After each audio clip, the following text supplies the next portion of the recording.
Welcome back. 10 years ago, the membership of Egypt in the EU was frozen. Egypt is going to return back to the EU?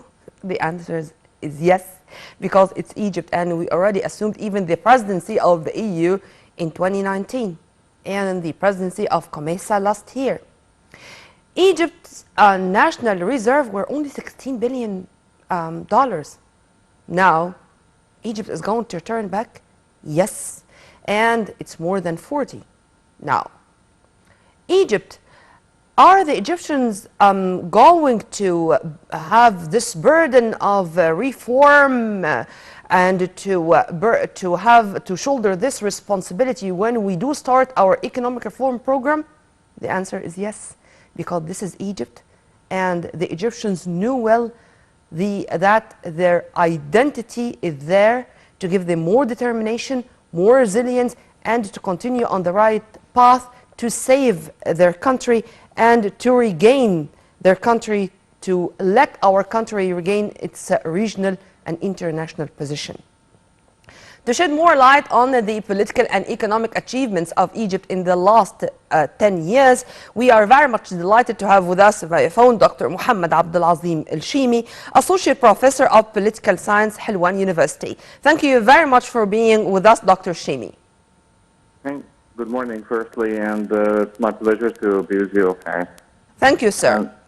Sir, 10 years ago, as I was saying in my intro, our foreign affairs, our foreign relations, they were not that okay. Let me put it this way.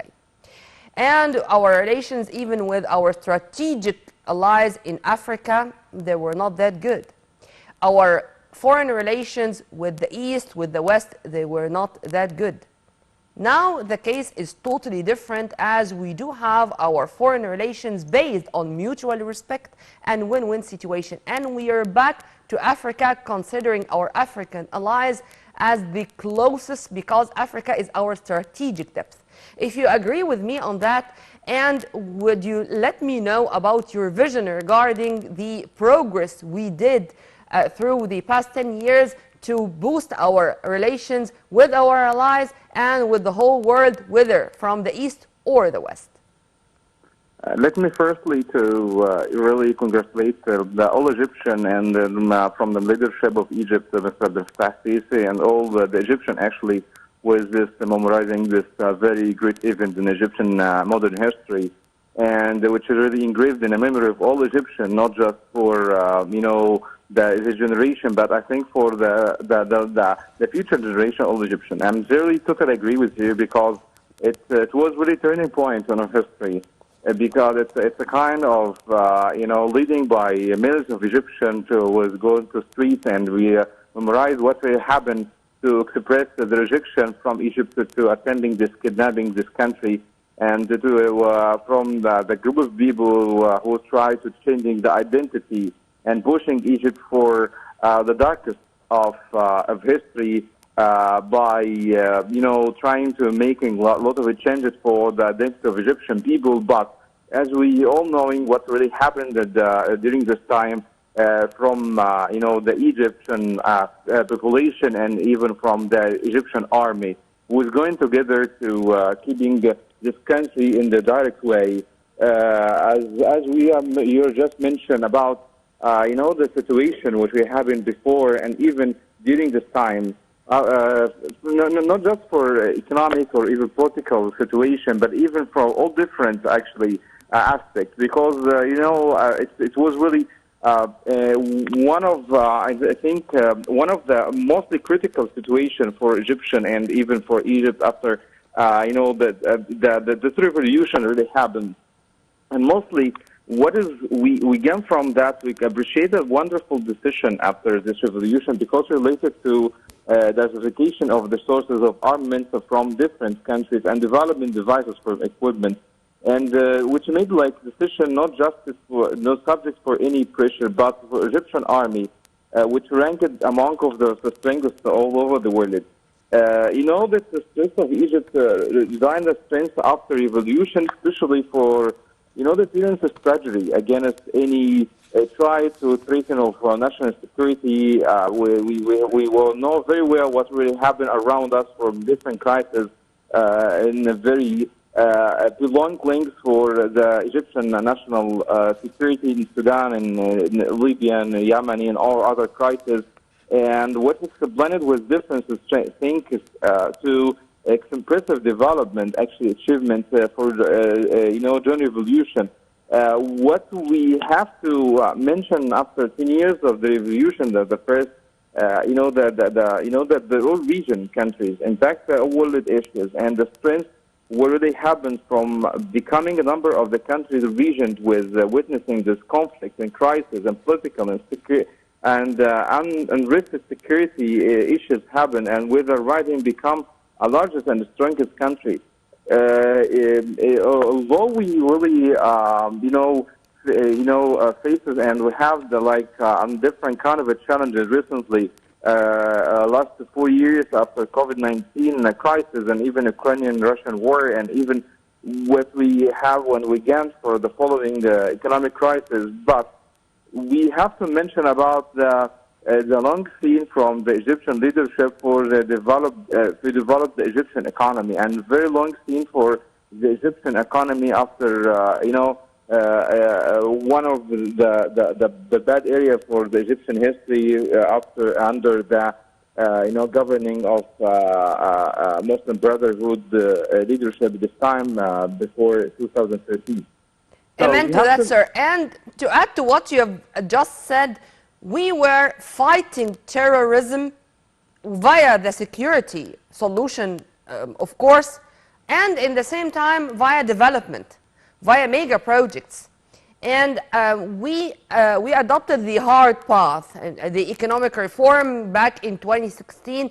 And if it was not this economic reform, I don't think that we would be able to overcome the crises of COVID-19 for 2 or 3 years. And after that, the Russian-Ukrainian crisis, which is really resulting in inflation, price hikes, supply chain issue or crisis, energy problem, food insecurity, you name it.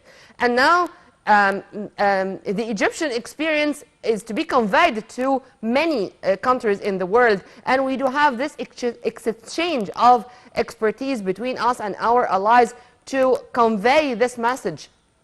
Exactly, this was said in France, for example, when President Abdel al-Sisi was invited by his French counterpart to participate in a very important financial summit, and this is only an example.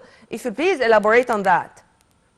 That's very true, but because we just mentioned about the main just the main points for which were happening during the 10 years of the challenging, actually internal challenges and actually regional and international challenges for the leadership of Egypt, even for Egyptian population. And that was actually Mr. Abdel Sisi mentioned during lots of speeches, recently speeches, when he said that I do believe that the Egyptians could really confront a lot of the challenges, because I wasn't really assured that Egyptians could really be patient and really fighting with me, but they did it.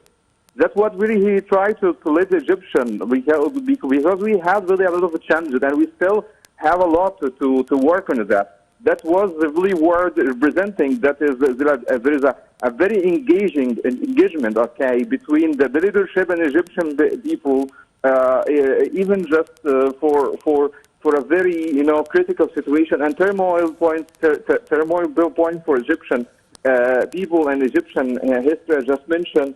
I think we really could figure out what really happened recently from the Egyptian international relation with other countries.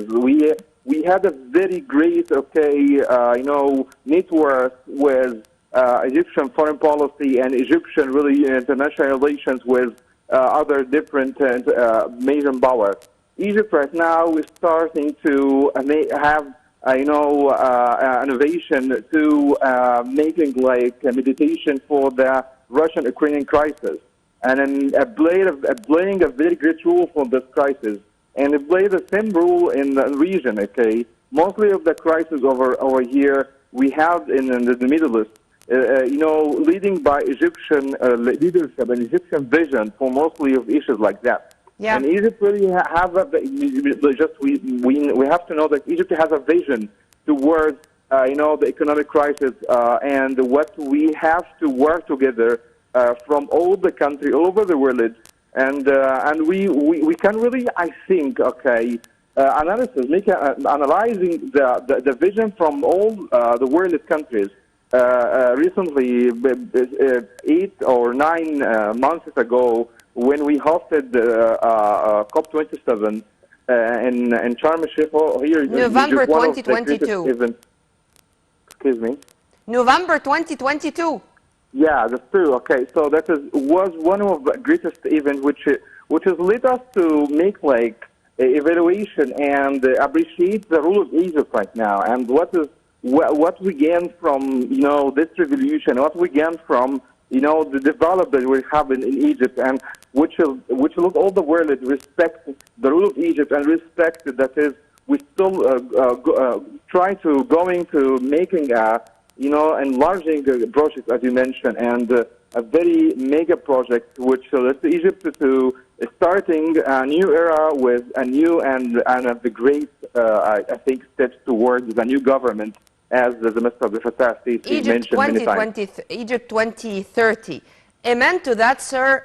Moving to the fourth generation of smart cities, the new administrative capital, new Mansoura city, new Asyut city, new Rafah city, you name it. In addition to, which is, I think, the most important side which we should tackle, or at least we should not miss speaking about, Decent Life Initiative. I mean, we are focusing, of course, on mega projects, on reclaiming millions of fedans, but with also taking into consideration that the most needy brackets or Egyptians in the rural areas, more than 50 million Egyptians should live a decent life. And this started 4 years ago when President Abdel Fattah Sisi launched Decent Life Initiative back in 2019. How do you see moving on both directions in the very same time? It's not really easy, as most of people can really imagine. That is to have a balance between try to make it internal development and at the same time to have to fixing the most of the problem really in the region of your relationship with other around you.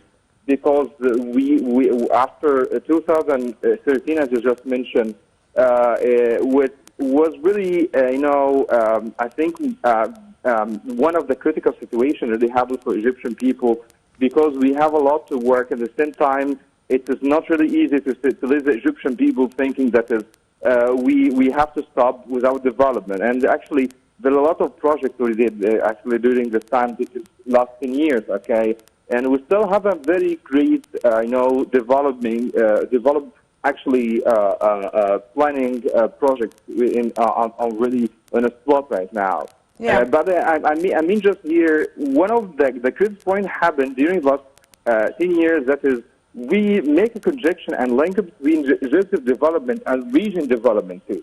Because right now we have like African Agenda 2063, and which is like Egypt, very opening to having a lot of projects with African countries, and we are presenting the vision from Africa toward mostly development issues too. And what really happened in revisionally projects for the communication was fields for economic fields, for technological aspects too. Because right now we still working on that project, and we still have a vision to representing the whole region aspect, and I think to make the historical rule to Egypt towards what all you're saying, sir, is saying that Egypt is back for all world. Yeah, what you're saying that Egypt is back to its regional positive role as an African, Mediterranean, Arab,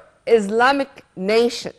I mean, we do have now strategic partnerships, of course, with our allies in addition to other countries. But here, I should see the opportunity to speak more about the diversity of relations or the diversity of strategic partnerships we have. President Abdel Fattah al-Sisi was invited to participate in this important summit in Paris, and this is only an example. I'm speaking about the latest events which took place. And right after his arrival, he received Indian Prime Minister, bigger pardon, Narendra Modi. Taking into consideration that the president was the first Egyptian president to be the guest of honor in the celebrations of New Delhi back in January 2023 with their independence days. How do you see this diversity? And how do you see the keenness of the big powers in the world to have Egypt always existent, always found, always having a role because of its positive role, whether regionally or internationally? From a very deeply and strategic scene from the leadership of Egypt, Mr. Abdel Sisi, he planned to make, as I mentioned, a very one of the great rules to great networks was the mostly of the superpower and even major powers on international regions all over the world. It's very important what you mentioned about the Egyptian-Indian relation, and that is we start to make discover a new conjections, and I think when new relation with a country like India, because Mr. Abdel Fattah Sisi, I think just he doesn't think about only to just make her. I think the same rule as we used to have like a rule in our region, or even a classic vision for the region in Middle East or Mediterranean only. But he tried to discover another way to have recently we started to discover a relation with the Eastern Europe countries for the first time with Romania, even just with Serbia. Even we still have a new issues to doing and working with all over the country world, because Egypt opening to have a different kind of conjunction and way with concerning solutions for the different kind of crises, the different kind of problems. So India, one of the greatest station or points we have recently, but even just concerning the role of Egypt, we discovered a lot of relation with different kind of countries, and I think we have a plan for develop a new different kind of countries, not just for Mediterranean, even just Arab countries, even Africa, but with a different kind of vision, because we have we still have a lot of the challenges, and we need to work on that by a new solution. Sir, there are a lot of examples to echo what you have just said. I mean, in my humble opinion and upon my knowledge, I think the latest tour, for example, of the President African tour, which took him to 3 different countries, for me it was the very first time to hear or to see or to witness a visit by an Egyptian president to Mozambique, for example. That's true. Yeah, so we have to mention again that we have a new vision for the Egyptian relationship with other countries, and even what's a win-win situation we try to concerning with the relation with all different countries, and even the Middle East.